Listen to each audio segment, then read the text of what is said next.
This is a CBS News special report. I'm Jeff Wool reporting from CBS News headquarters in New York. Good afternoon. President Trump is holding what the White House is calling a listening session following the shooting last week in Lakeland, Florida. Let's listen in. We're going to all figure that together. So I want to listen, and then after I listen, we're going to get things done. I thought we'd start off. Pastor, if you could possibly say the prayer, it would be appreciated. Thank you. Our Father who art in heaven, hallowed be your name. Your kingdom come, your will be done on earth as it is in heaven. We thank you for this day that you have given us. And Father, we just know that the things that have happened here in America, that there is something that you have planned, it's going to be a great one. Because we're going to get America back on track where it needs to be with our children, with our adults, everybody that's involved. And Father, I ask you right now to extend your Holy Spirit that would comfort us to this time. And you said you would send him, and right now we embrace him to your word. It's clearly saying, where two or three are gathered in name, you are bringing this to us. And so, Holy Spirit, we ask you to comfort the families, comfort every one of them. And even the families that are just that didn't lose a loved one, but know they were there at that time, comfort them also. And Father, I just ask right now in the name of Jesus Christ, we just welcome you here in this room. In Jesus' name we pray. Amen. Thank you very much, Pastor. I appreciate it. Vice President, you wanted to say, and I'd like you to say a few words, and I'd like to then introduce you to Betsy DeVos, who most of you know and some of you have met a little while ago. Mike, what do you have to say? First off, thank you, Mr. President. I want to thank the families from Parkland, Florida, and assure you of the deepest condolences and sympathies of the first family and our family, and of the American people. As the President said last week, the American people are united with one heart, broken for what took place. But the President called this meeting for us as much to talk about what's happened in our country over the last 20 years, and to find out from all of you gathered here, by listening, by learning, how we might ensure that this is the last time this ever happens. I, along with the President, am deeply moved by the stories of heroism and courage, and I'm candidly moved by the courage that it takes for many of you to be here today. And what I just want to encourage you to do is tell us your stories. America is looking on. Your president, our entire administration, leaders around the country at every level are looking on. And we want to hear your hearts today. I encourage you to be candid and be vulnerable.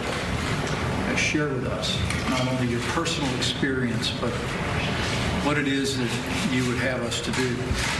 And just know that as the President has already taken action, he'll be meeting in this very room in the coming days with governors from all 50 states to make school safety the top priority of this administration across this country. The President and I wanted to hear from you all first. And so I want to say thank you for coming. Thank you for the courage of being willing to be here and share your hearts. And just from our families to your families, just God bless you and comfort you. Thank you, Mike, very much. Betsy? Thank you, Mr. President. Students, teachers, parents, thank you for being here. For many of you, you lived through something unthinkable. For many of you, it's raw and fresh. I admire your strength and bravery to come and share your experience with the President, the Vice President, and the world. No student, no parent, no teacher should ever have to endure what you all have. My heart is broken. What happened last week shocked us. It angers us, and it pains us. We're here to have an earnest conversation about why this tragedy and too many others before it happened and how we can work to find solutions. We're here to listen, to gain your important perspective on ways to reduce violence and to protect students. Our hope is that by talking and by listening, we can make something that was unthinkably bad something good. And your loss and your trauma must never be in vain. So thank you again for being here, and let's get started. Thank you very much, Betsy. I just want to say before we really begin, because I want to hear you, but we're going to be very strong on background checks. We're going to be doing very strong background checks, very strong emphasis on the mental health of somebody, and we are going to do plenty of other things. Again, next week the governors are coming in from most of the states, and we're going to have a very serious talk about what's going on with school safety. Very important. And we're going to cover every aspect of it. There are many ideas that I have. There are many ideas that other people have. And we're going to pick out the strongest ideas, the most important ideas, the ideas that are going to work, and we're going to get them done. It's not going to be talk like it has been in the past. It's been going on too long, too many instances, and we're going to get it done. So, again, I want to thank you all for being here. And I'd like to hear your story, and I'd also like to, if you have any suggestions for the future based on this horrible experience that you've gone through, I'd love to have those ideas. All right? How about this story? All right. Well, thank you, Mr. President, for having me here. My name is Julia Cordover, and I'm from Stoneman Douglas High School, and I was there during the shooting, and I'm a survivor. And I want you guys all to emphasize the point that I survived. I was lucky enough to come home from school, unlike some of my other classmates and teachers.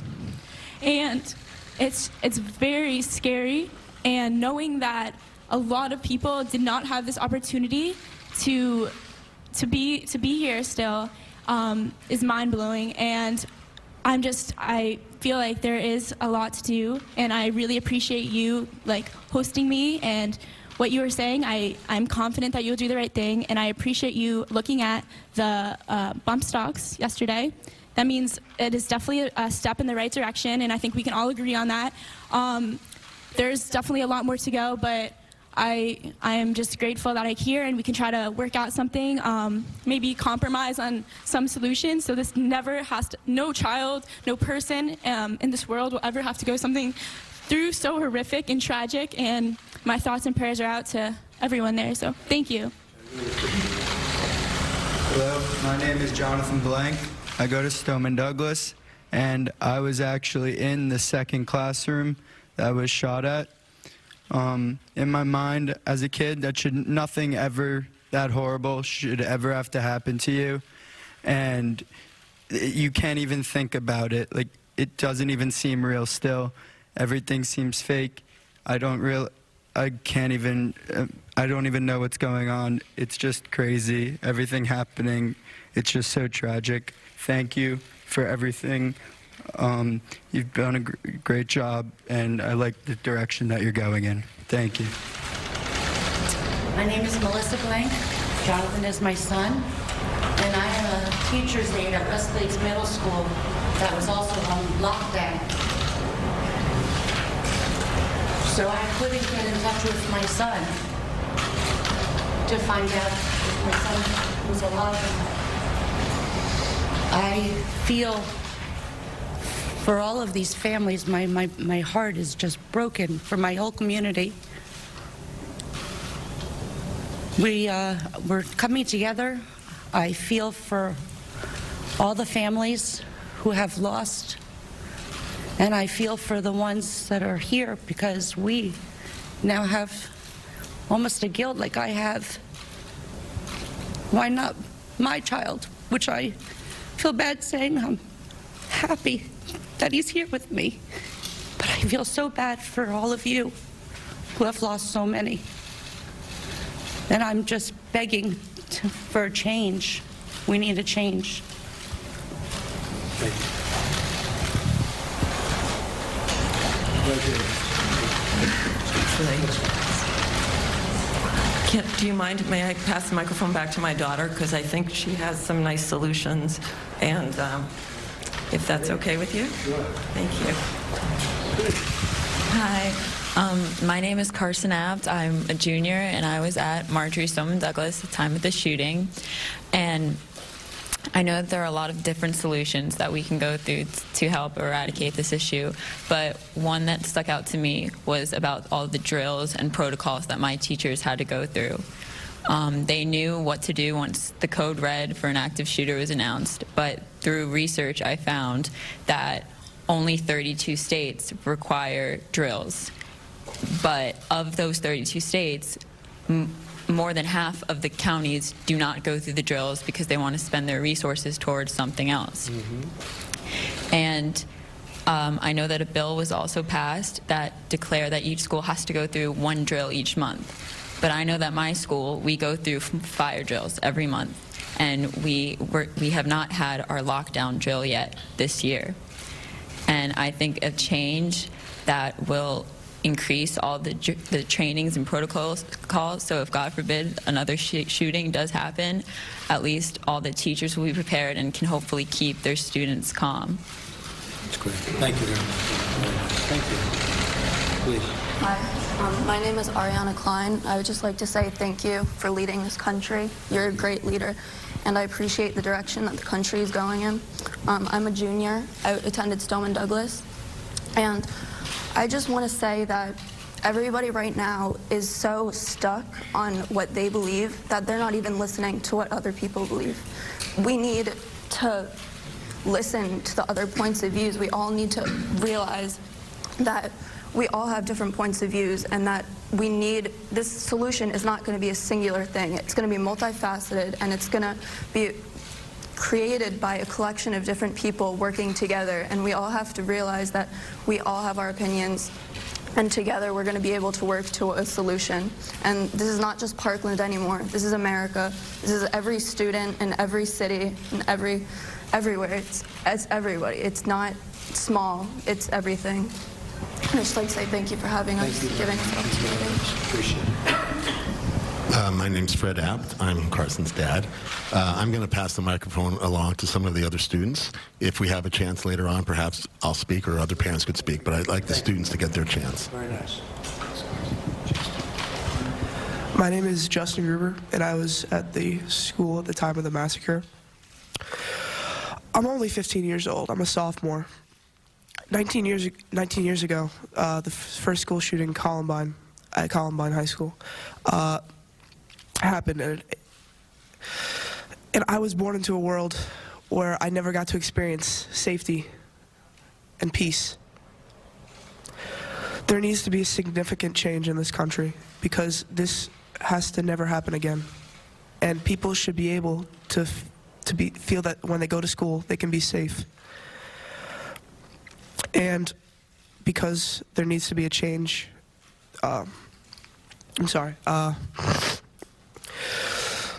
people need to feel safe, and parents shouldn't have to go through the idea of losing their child. As I know, for my dad, he was panicking, and he couldn't imagine it. So that shouldn't even be a possibility. That should go through a parent's mind, and there needs to be some change. Thank you. Thank you. Thank you very much. I'm Carrie Gruber, Justin's dad. And I'll be brief. You know, Justin was texting me, hiding in a closet, saying, if something happens, I love you. Something happens, I love you. And you can't imagine what that's like as a parent. And then his phone died, and I didn't know what happened for another hour or so. So 17 lives were gone. I was lucky enough to get my son home, but 17 families. It's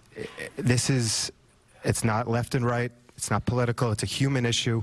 People are dying, and we have to stop this. We have to stop. If he's not old enough to buy a drink, to go and buy a beer, he should not be able to buy a gun at 18 years old. I mean, that's just common sense. We have to do common sense. Please, Mr. Trump, these are things we have to do. In Israel, you have to be 27 years old to have a gun. You're only allowed one. They tax the guns. You have to go through significant training. We got to do something about this. We cannot have our children die. This is just heartbreaking. Please. Thank you. Thank you. Thank you.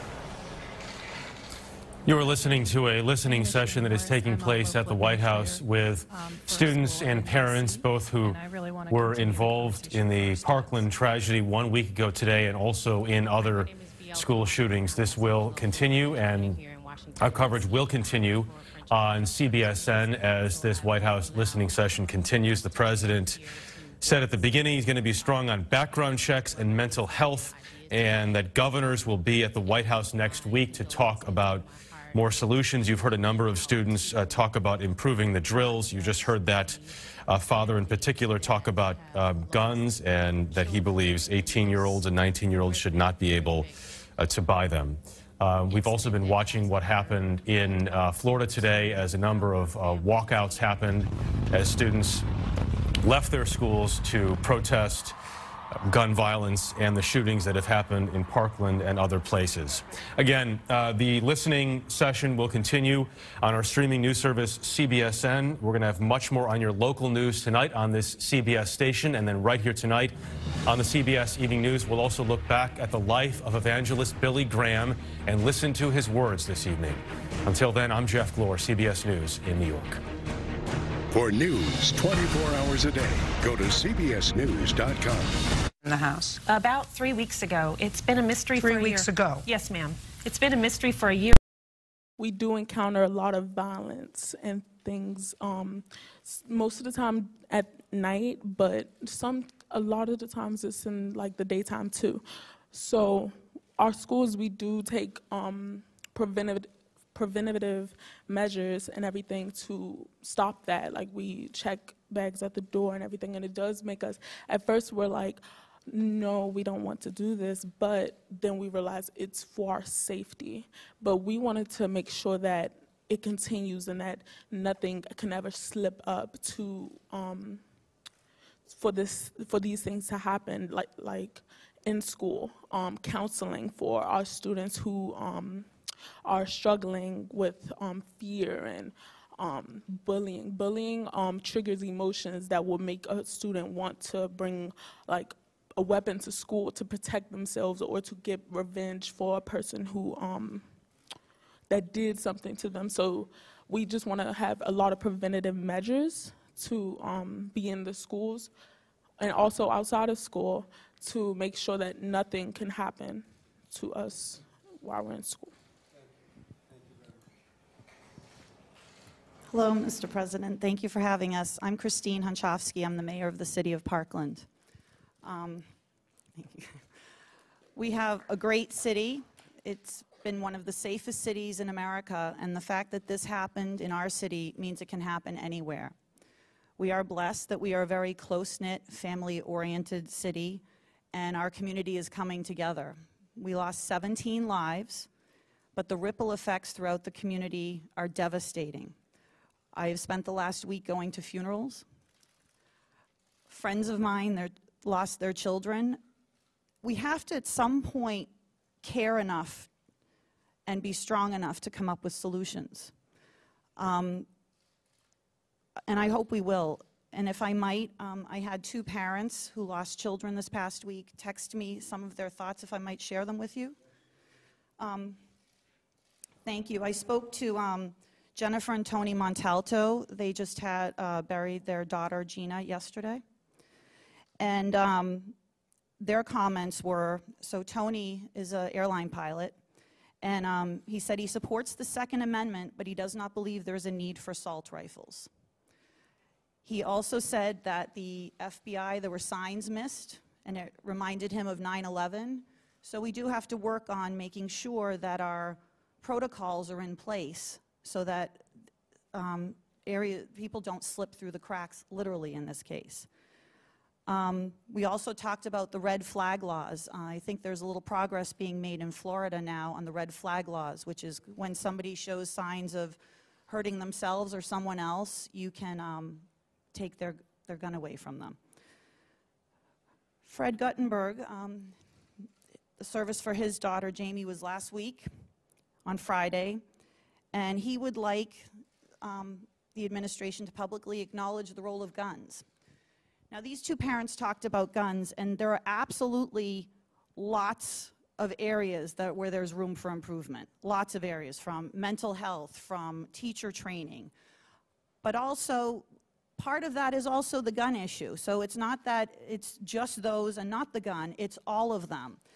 And in the debate world, in the high school debate world, the kids talk about when they bring up and you want to have impacts. You're not bringing up legislation that doesn't have a positive impact.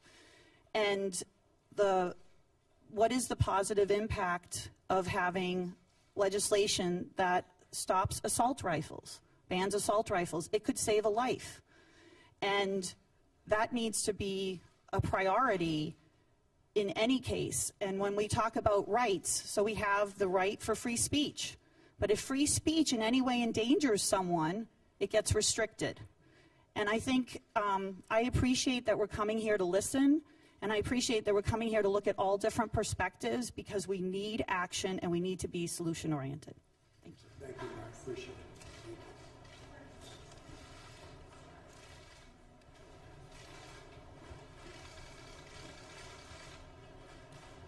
We're here because my daughter has no voice. She was murdered last week, and she was taken from us. Shot 9 times on the 3rd floor. Now, we, as a country, failed our children. This shouldn't happen.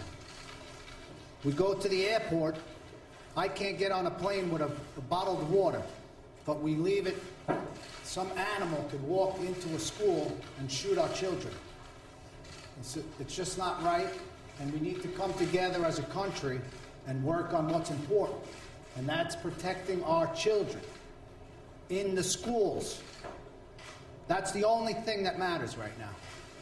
Everyone has to come together and not think about different laws. We need to come together as a country, not different parties, and figure out how we protect the schools. It's simple. It's not difficult. We protect airports, we protect concerts, stadiums, embassies, the Department of Education that I walked in today that has a security guard in the elevator. How do you think that makes me feel? In the elevator, they got a security guard. I'm very angry that this happened, because it keeps happening. 9/11 happened once, and they fixed everything. How many schools, how many children have to get shot? It stops here with this administration and me. I'm not gonna sleep until it's fixed. And Mr. President, we're gonna fix it, because I'm gonna fix it. I'm not gonna rest.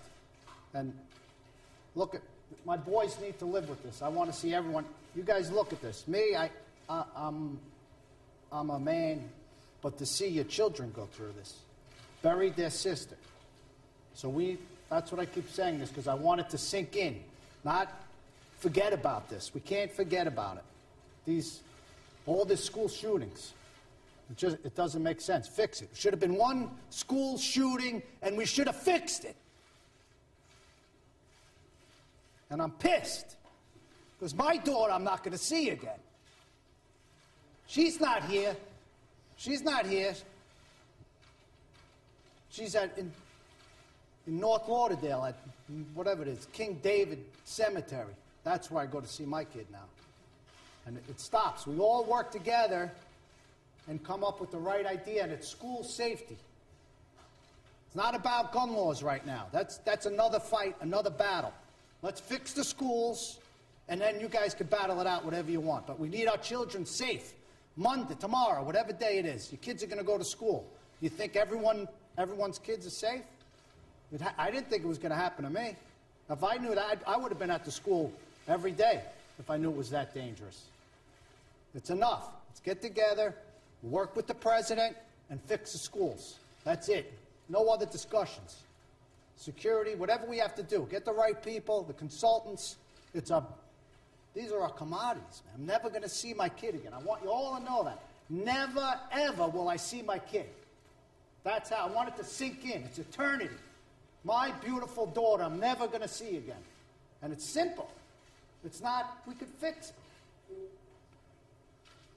This is my son, Huck, who's have to deal with this, too. You have something to say, son? I just want to add, it's imperative to the safety of everyone that to support the free market and the free flow of ideas and listen to people listen to radical opinions on both sides, and that's how we'll find solutions. You let people battle it out in a free flow of ideas. Censorship has got to stop, and that's how we find the solutions, by listening to everyone, having an open mind.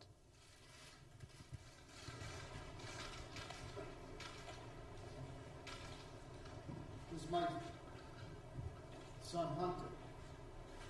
How are you? I'm Hunter Pollock, class of 15, Marjorie Stoneman Douglas. I walked the same hallways where Meadow got shot and all 16 other victims. First off, I want to thank Mr. President for having us. We had a very effective meeting before we walked in this room.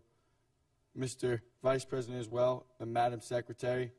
I put all my trust into them and my father that together that we'll be able to find a solution. And that's all I have to say. Thank you for having us.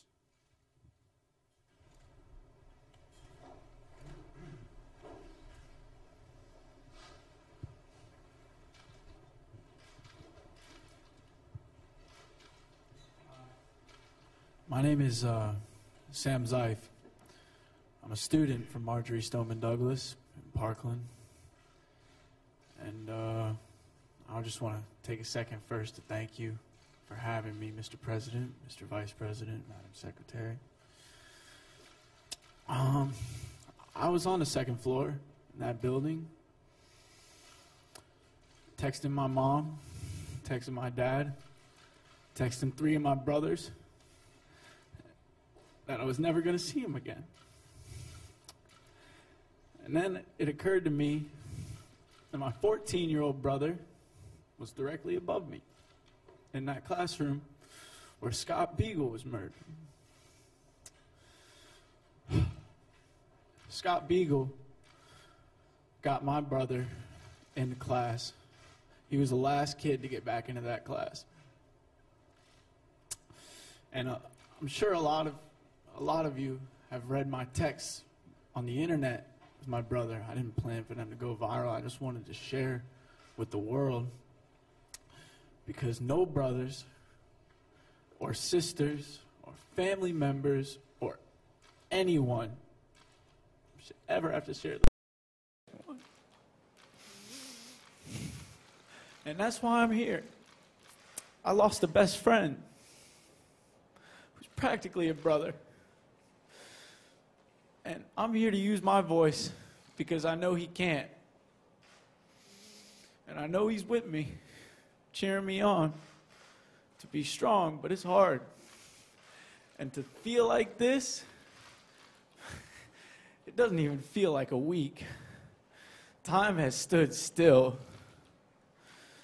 To feel like this ever, I can't feel comfortable in my country knowing that people will have, ever gonna feel like this. I wanna feel safe at school. You know, senior year and junior year, they were big years for me when I turned my academics around, started connecting with teachers, and I started actually enjoying school.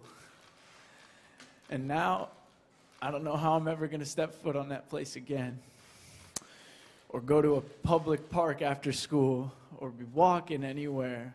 Me and my friends, we get scared when a car drives by. Anywhere. And I think I agree with Hunter and Huck and how we need to let ideas flow and get the problem solved. I don't understand. I turned 18 the day after. Woke up to the news that my best friend was gone. And I don't understand why I could still go in a store and buy a weapon of war, an AR. I was reading today that a person 20 years old walked into a store and bought an AR-15 in 5 minutes with an expired ID. How is it that easy to buy this type of weapon? How do we not stop this after Columbine, after Sandy Hook? I'm sitting with a mother that lost her son. It's still happening. In Australia, there was a shooting at a school in 1999. And, you know, after that, they took a lot of ideas, they put legislation together, and they stopped it. Can anyone here guess how many shootings there have been in the schools since then in Australia? 0. We need to do something, and that's why we're here. So let's be strong for the fallen who don't have a voice to speak anymore. And let's never let this happen again. Please, please.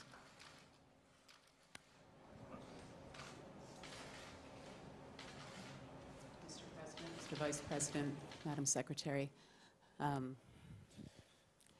my story is far too well known.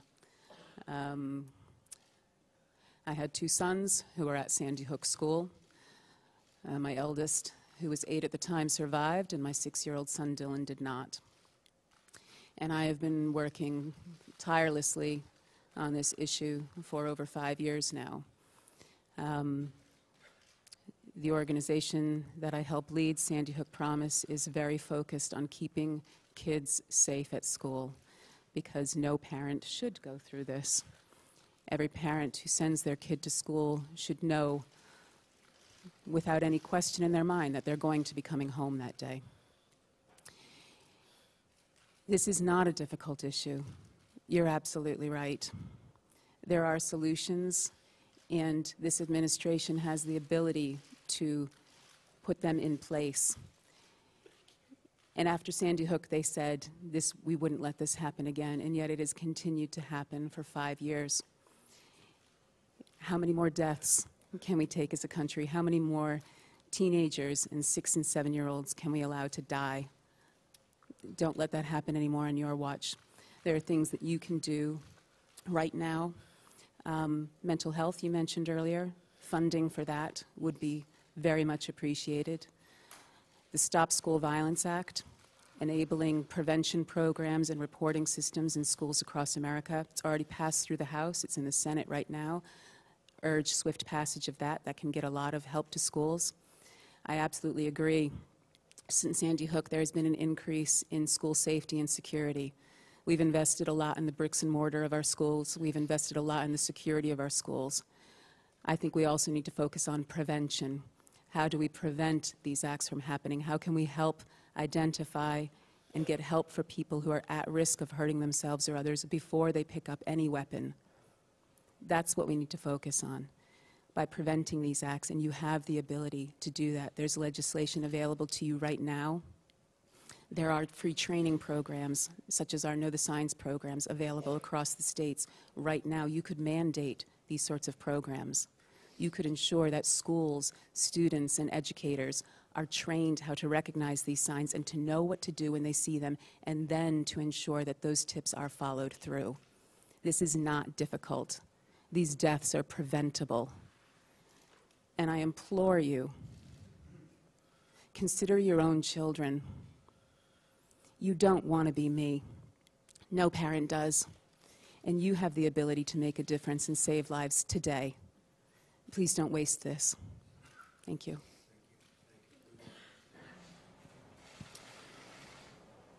Mr. President, Vice President, and Mrs. DeVos, thank you for inviting my wife and I to be here today. I'm a little bit weak. I had surgery last week, so I'm kind of weak in voice and body. But 19 years ago, I went through what some of the folks here are going through now because my beautiful daughter, Rachel, was killed. And my son, Craig, was in the library that day. 2 of his friends were murdered beside him. He lay there covered in their blood, looking down the barrel of 2 guns aimed at him, and he knew he was going to die. And a split second before Eric and Dylan pulled the trigger, the alarm system went off and it distracted them, and they never came back to the table where Craig was at, or I would have lost 2 children that day at Columbine. So my heart goes out to you, sir, and to every one of you in this room that have experienced the trauma that you've gone through at Parkland. Our focus has been, my beautiful wife, the most beautiful lady in the room is right there in the blue and white blouse, Sandy. We started a program called Rachel's Challenge, and it was started a year after Rachel died. And we have worked with some wonderful partners over the last few years. We work closely with Chuck Norris and his wife Gina in a program they call Kickstart for Kids. We work with Cal Ripken Jr. and his brother Bill, and have created a program for athletes called The Uncommon Athlete, and it's based on something my daughter wrote in one of her diaries.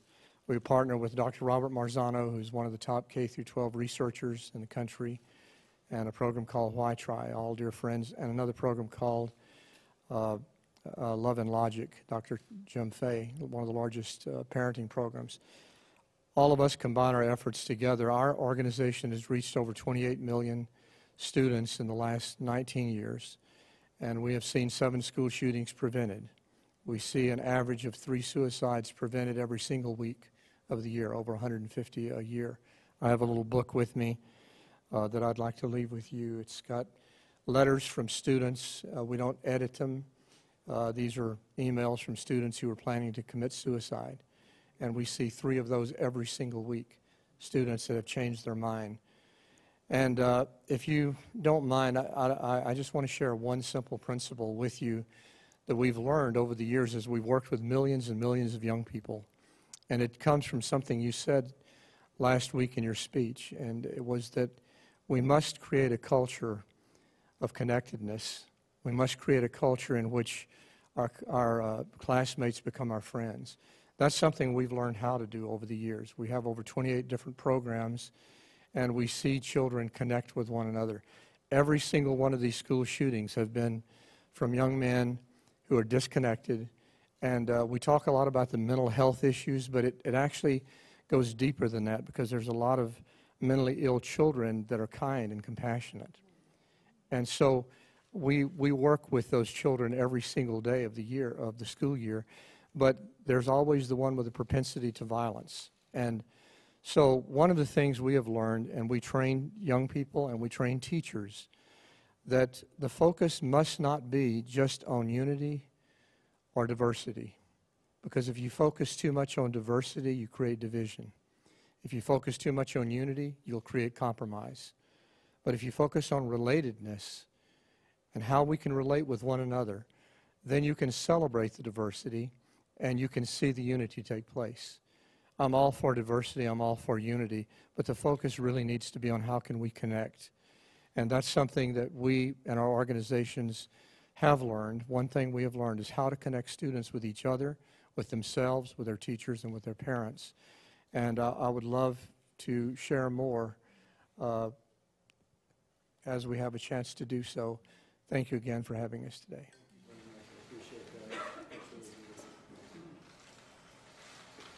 This is an incredible group of people, and we really do appreciate it. Some of the folks in the back and some of my friends sitting right back here, I'd like to have you say a few words. We can learn a lot from you. We want to learn everything we can learn, and we're going to go, starting about 2 minutes after this meeting, we're going to work. This is a long-term situation that we have to solve. We'll solve it together. And you've gone through extraordinary pain, and we don't want others to go through the kind of pain that you've gone through. It wouldn't be right. So would you like to say something, please?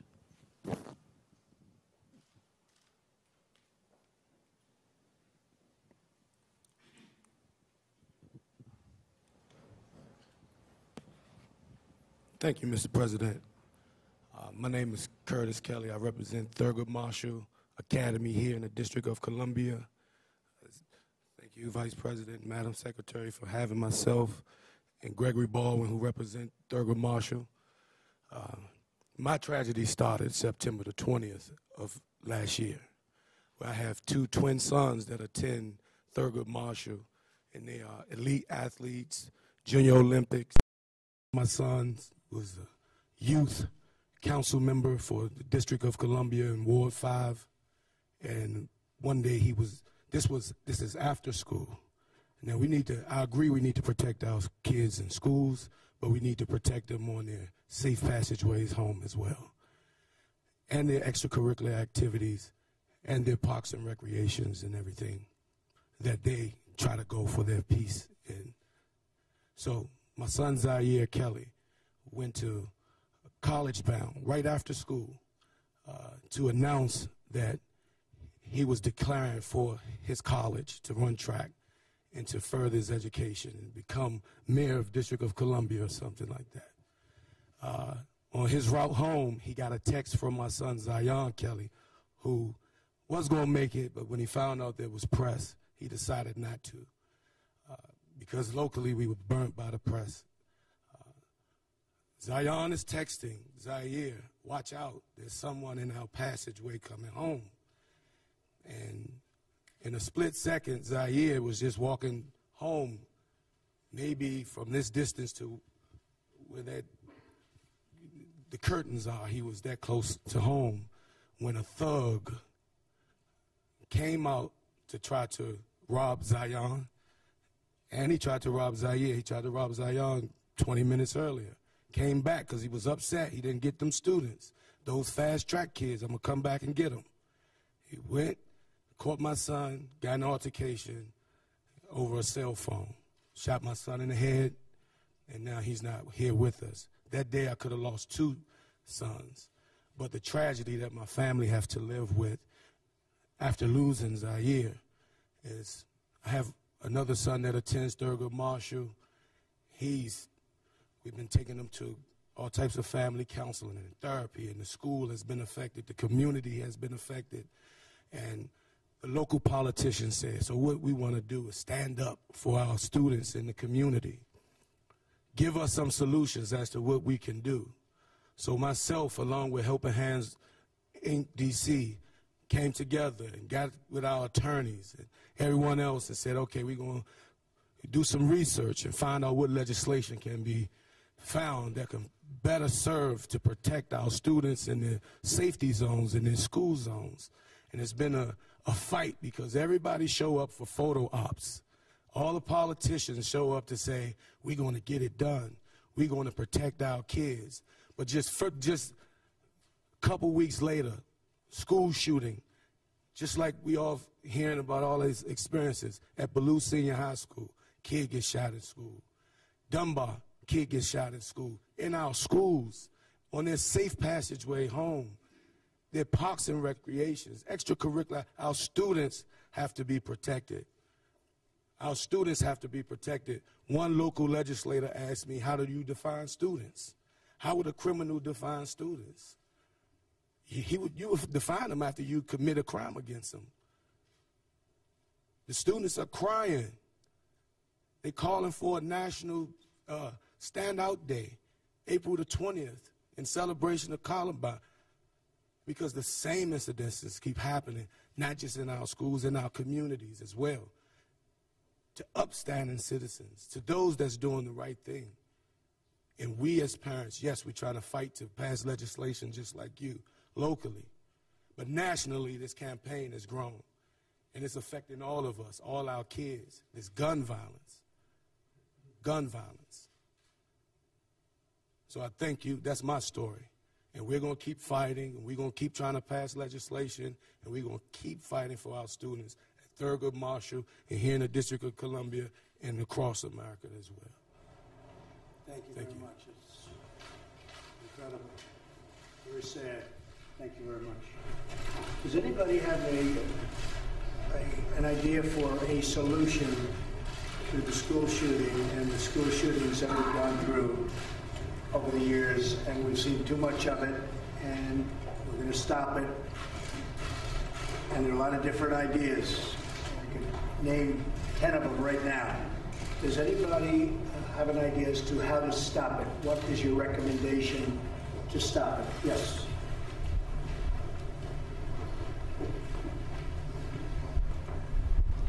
I don't know if I'm going to say something you haven't already heard, You know, I could tell you that in addition to all of the sorrow that we're feeling in our community right now, there's also a lot of anger.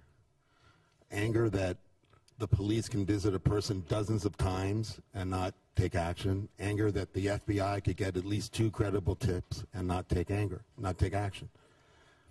And one possible solution, which we discussed with Secretary DeVos over lunch, was if a tragedy strikes, can we wait for the first responders to get to the campus 4 or 5 or 6 or 7 minutes later?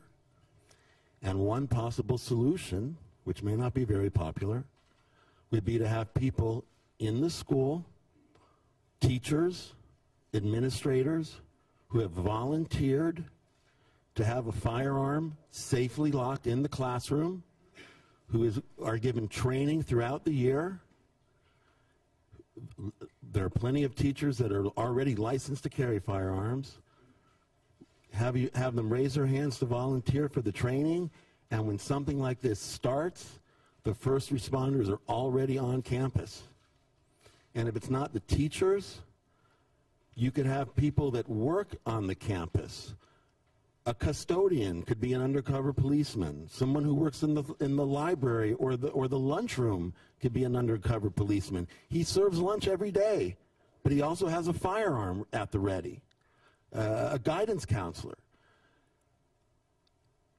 If you can't stop it from happening, and with hundreds of millions of guns out there, I don't know if it'll ever be fully stopped, but the challenge becomes, once it starts, to end it as quickly as possible. And just, unfortunately, you can't wait 5 or 6 or 7 minutes. And what my daughter said earlier, that there are 32 states that have laws that require the schools to prepare for this. And yet more than half the county, and Broward County is one of them, and our school was prepared. And thank God it was only 17 lives. But when more than half of the counties won't spend the money out of their budget for the training, even though the law says they should, it'll be that many more the next time. So between having the schools train for lockdowns and possibly having armed personnel, staff that are willing to do it, yeah, anonymously. I don't want the kids to know who have the firearms. I don't want the shooters to know who have the firearms. I don't want people walking around with firearms on their side. But when that alert goes off and they put the kids in the closets and they put the kids under the desks, then I want the teacher to open that safe, pull out that firearm, and be ready to do what needs to be done while you're waiting for the helicopters and the SWAT teams to come.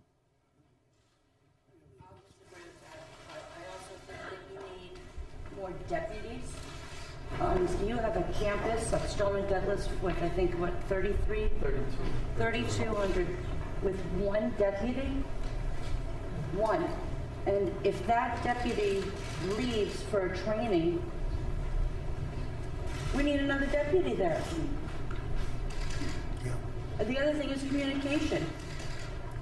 Your schools have to communicate with the police has to communicate with child services. Child services, you know, maybe has to communicate with FBI if there's and for someone to buy a gun at 18 to do, I understand, like even a background in 15 minutes, he should be able to communicate with all of those other people that something is wrong and this child doesn't belong buying a gun like this or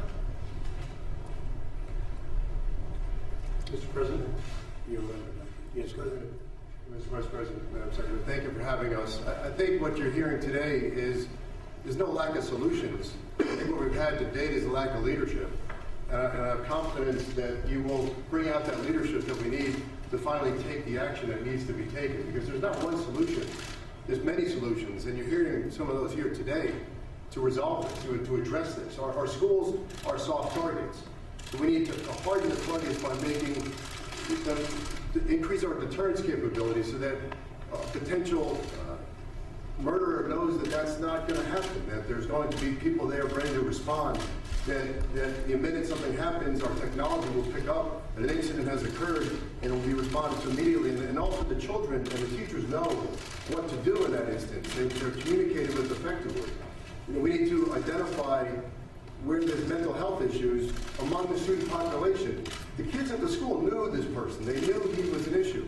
The FBI knew, and I think we need to close some of these loopholes in the background check system where we're not integrating effectively the mental health knowledge that exists at the state level, at the local level, into the federal background check system. So fix the NICS system, and that's an easy one. So there's a lot of immediate steps we can take right now. There's some longer-term solutions, but I think we need to get started right away, and thank you for your help on this.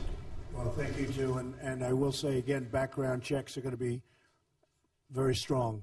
We need that. And then after we do that, when we see there's trouble, we have to nab them.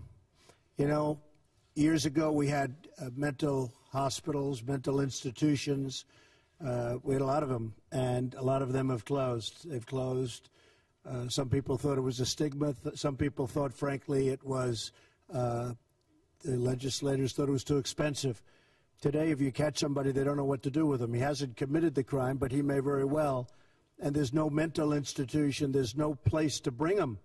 And we have that a lot. Even if they caught this person, I'm being nice when I use the word person, they probably don't know what to do. They're not going to put him in jail, and yet, so there's no that middle ground of having that institution where you had trained people that could handle it and do something about it and find out how sick he really is, because he is a sick guy, and he should have been nabbed a number of times, frankly.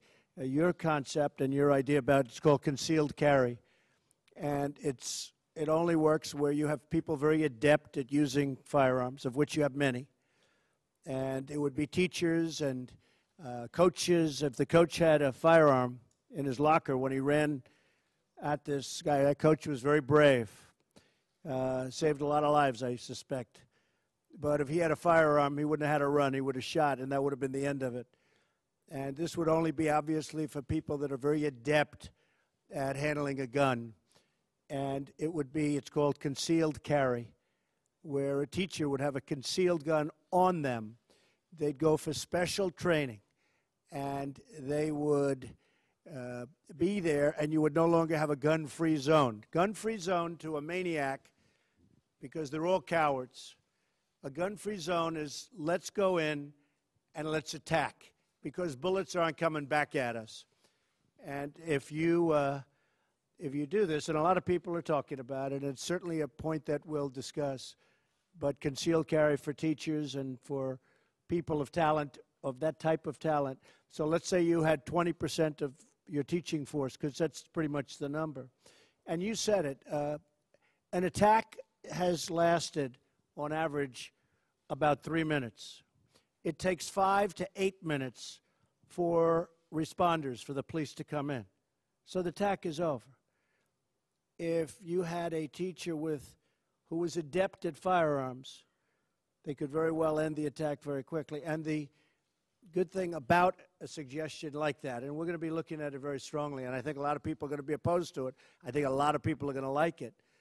But the good thing is that you'll have a lot of people with that. You know, you can't have 100 security guards in Stoneman Douglas. That's a big school. It's a massive school with a lot of acreage to cover, a lot of floor area. And so that would be certainly a situation that is being discussed a lot by a lot of people.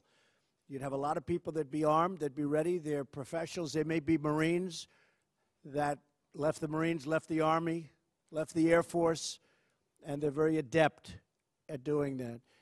You'd have a lot of them, and they'd be spread evenly throughout the school.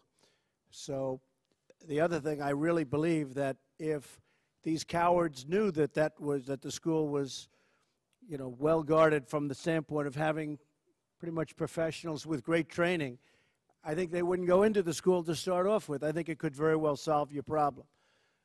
So we'll be doing the background checks. We'll be doing a lot of different things, but we'll certainly be looking at ideas like that. You know, a lot of people don't understand that airline pilots now, a lot of them carry guns. And I have to say that things have changed a lot. people aren't attacking the way they would routinely attack, and maybe you have the same situation in schools. So does anybody like that idea here? Does anybody like it? Right? Yes? For Meadow, your beautiful Meadow. We talked about that. And do people feel strongly against it? Anybody? Anybody?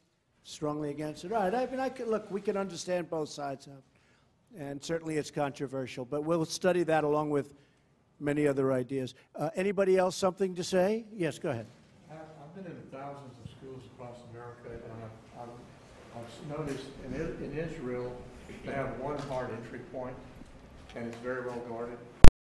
For us to turn out, I'm not saying that we should turn our schools into prisons, but I've been in so many schools where I'm speaking in an auditorium, and I'll go outside to call my wife or to just get a breath of fresh air, and it is so easy for me to get back into that school. I'm an unknown adult to many of those students. I can tap on a window and they'll open the door for me, or I can catch someone coming out the side door and easily get in. So one of the things that I have thought a lot about in seeing this around the country is we have really soft entry points into schools. That's true. And we can do something about that. Yes, sir, go ahead. Good afternoon. I'm Brandon Thompson. First, my heart goes out to everyone who's experiencing this tragedy right now. I'm currently Dean of Students at Friendship Tech Prep, which is in the heart of Southeast D.C., which is in Ward 8, which is one of the most impoverished wards in D.C. However, at our school, just a solution, we actually have checkpoints. When a student walks in the door, we actually have metal detectors. And I oftentimes see that in urban education. And we actually have an x-ray machine that students put their bags through. And right after this incident happened, a parent who didn't so much agree with it at first sent me an email saying thank you, because now I see exactly what's happening. And so we oftentimes use that TSA model. When the student comes in, we have somebody at the door to greet them, to do a check-in just to see how they feel. And we have certain point people. Well, I know this person's not feeling so well, so they won't get past point one. They go through the metal detector. Their bag go through the machine. And so at the end of the day, just talking to my students riding over today, they all say, well, I feel safe. And you come outside and you say, talk about mental hospitals. Our school is right across the street from a shut-down mental hospital. We have, you know, if you were to come over to the streets, you'd be like, oh, my God. But once you get inside the building, we have that family feel. We have that those check-in points. We have it where every visitor that comes through our building has to go through these checkpoints to ensure that our students get home safe, to ensure that our staff members get home safe. And these are just minor solutions. Like, I will say, I'm against having a teacher with a gun in a building. Teachers are emotional. People are emotional. So I think that is a huge factor. However, but having students, and you may have to go to staff members, going through these checkpoints to ensure that, one, their mental is on point, and two, that we're talking about they don't have any physical metal on them, and or even in our building, our students don't even carry cell phones because we consider that's a threat. It's taken away from them learning. So they actually turn in their cell phones. And so those things of ensuring our kids are there at the moment, to live the moment, to enjoy school, they get that joy factor, they get that family feel, and they're able now to connect with one another and able to communicate and not have to worry about, you know, looking over their shoulder when they walk, you know, out and into the building, because they know every person that comes through the building has been through a metal check. Their bags have been checked. And so that's just a solution. Once again, my heart goes out to everyone who's been through this tragedy. Thank you. Very well said. Very well said. Mr. President, thank you for being open to hearing all forms of solutions. I truly appreciate that. One point on the mental health issue, and I think it's important to note that someone with a mental illness is highly unlikely to ever commit an act of violence. It's a very, very small percentage. What we're really dealing here is more with a lack of mental wellness. This is around anger and fear. And that's not something that you can diagnose and put in mental health hospitals. This is more about funding for mental health services to help these individuals that are at risk, especially when we think about suicide. Teen suicide. Suicide is the #2 killer of our children, as I understand right now, and a lot of these suicides are performed with firearms. which makes them, unsavable. So the idea of mental health and being able to identify who's at risk, who is considering these issues, who's going into crisis, that is incredibly important. I appreciate the point on arming teachers. It's not personally something that I support. Rather than arm them with a firearm, I would rather arm them with the knowledge of how to prevent these acts from happening in the first place.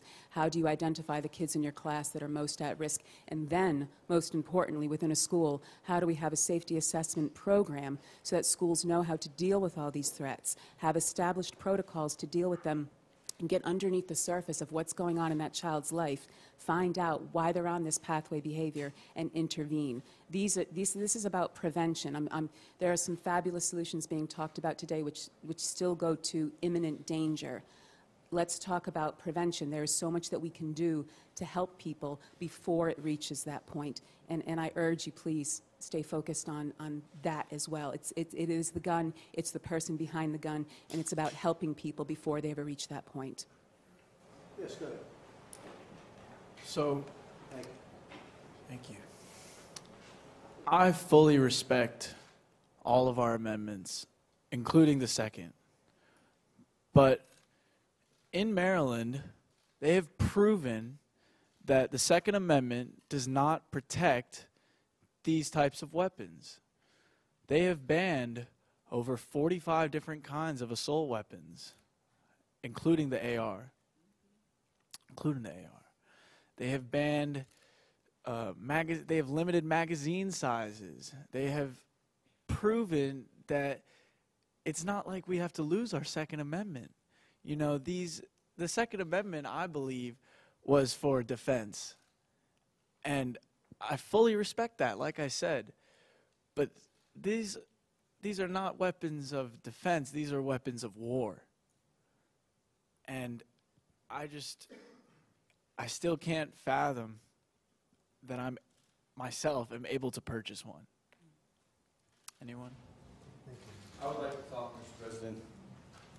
I couldn't agree. I'm not here to debate, but I lost my sister.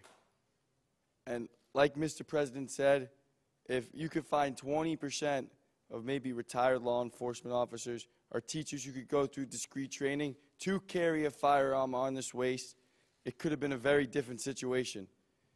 Like he said, law enforcement takes them 7 minutes, 8 minutes to get there. If a teacher or a security guard has a concealed license and a firearm on their waist, they're able to easily stop the situation. Or the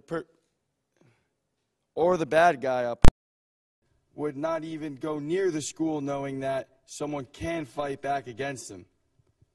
Also, I believe that it is insanity that they would even open the gates up 20 minutes before school ends. They're supposed to protect us and the children. So in the future, we need more security. We need more firearms on campus. We need better background checks. And we need to study more on mental health. And I want to thank everyone for their condolences, and that's my only argument. Thank you. Thank you. Yes, good. Well, thank you, Mr. President, Mr. Vice President, Madam Secretary, for having us here. My deepest condolences to those who have lost family and friends. My name is Curtis Lawrence. I'm principal at Friendship Collegiate Academy. And like Mr. Brandon had said, we have security, and we also have MPD on staff that we hire to make sure that things aren't coming into our school. And also this immediately in the mornings and during dismissal immediately around the school to protect our kids as they leave. But last month we did suffer a loss. One of our 9th graders was gunned down walking distance from the school. And so when we talk about safe passage, I think in looking at what's happening with gun violence with our scholars and with our students, I'm saying taking a double approach, right? You have to protect kids that are in schools. All right, so as a president, you have different laws in different states. And so definitely where they don't have the necessary security as we may have as getting in, then we have to think of what are those solutions for the kids in Florida that are going to those schools with that to make sure that they're safe in school. And then places like here in D.C., what are those solutions to make sure kids are able to get home and to school safely? So I think it's a two-pronged approach, and I know you're in a specific position to, as you meet with the governors and they have their different laws and coming from these different perspectives, to make them own that two-prong approach to protect them in school and protect them as well out of school going back and forth. President, thank you so much, and thank you, Vice President and Madam Secretary, for convening this and for allowing us all the opportunity to speak about this very serious problem. And my heart absolutely breaks for the families of Parkland.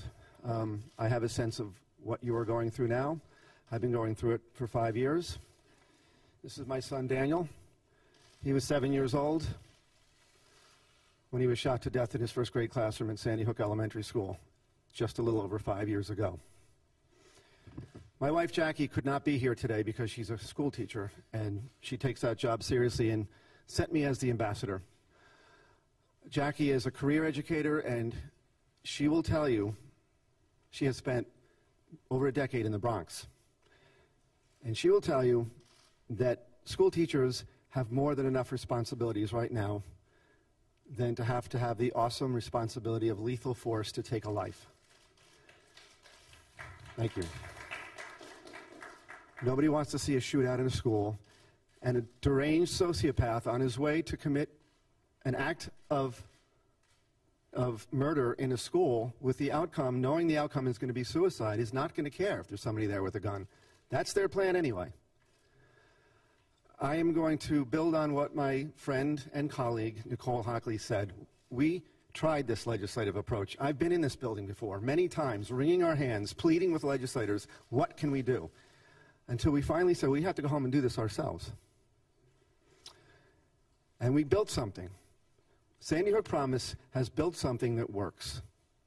We train students, and we train teachers, and we train educators with the tools how to recognize these people, and with the tools of how to intervene, and with the tools to get them to the help that they need before they pick up a gun or any other weapon and commit a horrible tragedy.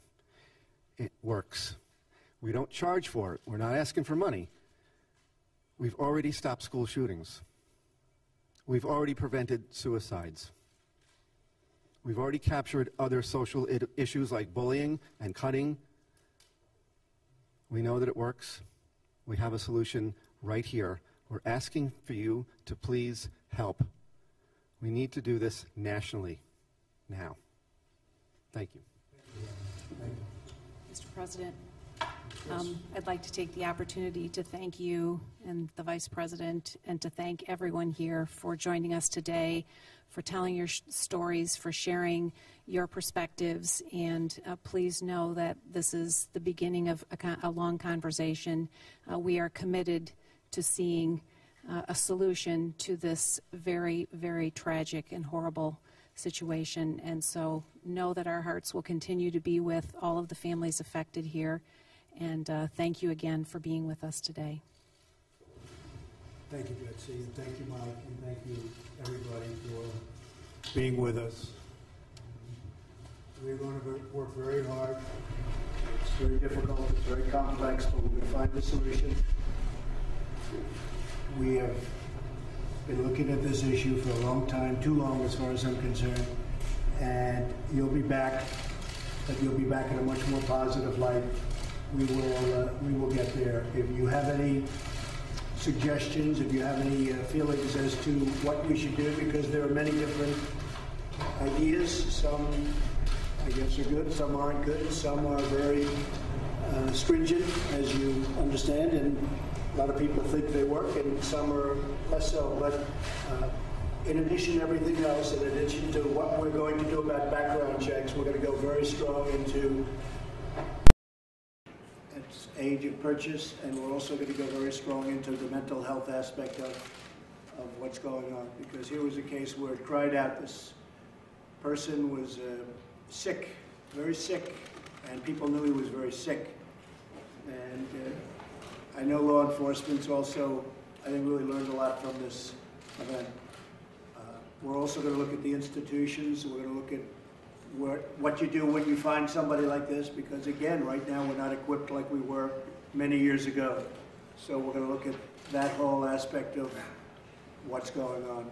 I want to thank everybody. I know you've been through a lot. Most of you have been through a lot more than you ever thought possible, more than you ever thought humanly possible. And all I can say is that we're fighting hard for you, and we will not stop. We will not stop. We're going to get there, and I just grieve for you. I feel so, it's just, to me, it could be nothing worse than what you've gone through. Again, thank you for your ideas. Thank you for your thoughts. Thank you for pouring out your hearts, because the world is watching, and we're going to come up with a solution. God bless you all. Thank you.